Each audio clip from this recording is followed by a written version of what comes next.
Bəli. O yana baxsaq. 15 مرداد ماه 405 استان اردبیل. خانم چاوش شما به عنوان مدیر این گروه Mən qələtin بابا یه گزارش بده Mən model deyiləm.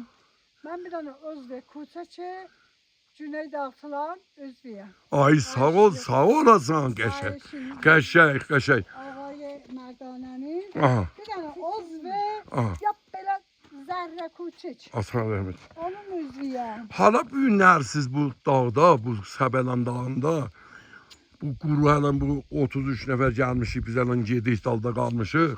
30 nəfər orada gedirlər, biz 3 nəfər dalda qalmışıq. Sən buyur gör, bu əncizəsi nə mənadır buranın? Əncizələr hesab da elə adamın əlaqəsi olsa elə o özü əncizə yaradır. Adam dağa əlaqəsi olsa, xod əncizə yaranar. Əncizə də səlamətlikdir, əlhamdülillah şükür bu sinnə canvarımızdır. Allah bundan bu yana da himmət eləyək inşallah. Kömək eləsin Allah da biz də bir bəyə qullələr xətdir. İnşallah. Ələn buradakı sən yeyirsən, bu nə mənadır bu? Qardır. Laqar. Səbələn qarıdır. Ha? Qar. Qardır bura, Səbələn qardır. Maşallah. Ha? 39-40 dərəcəsi isti, Aha. burada zirisi. Ziri sefridir, bəli. Yorulmayasın inşallah. Sağ olasın. Allah sağ eləsin. Allah sizə- Xanım Nəvaz, sizin də qozarışınız var, buyurun. Mən yoxum deyə. Yoruldu. Dostlar əziz, yeriniz boş, vaqən təşvik gətirən. Hava gözəl. Hava gözəl. Yaşasın Səbələn, təbrik. Ay sağ ol. Gecə mən üşümüşəm, qapşınza giymişdim.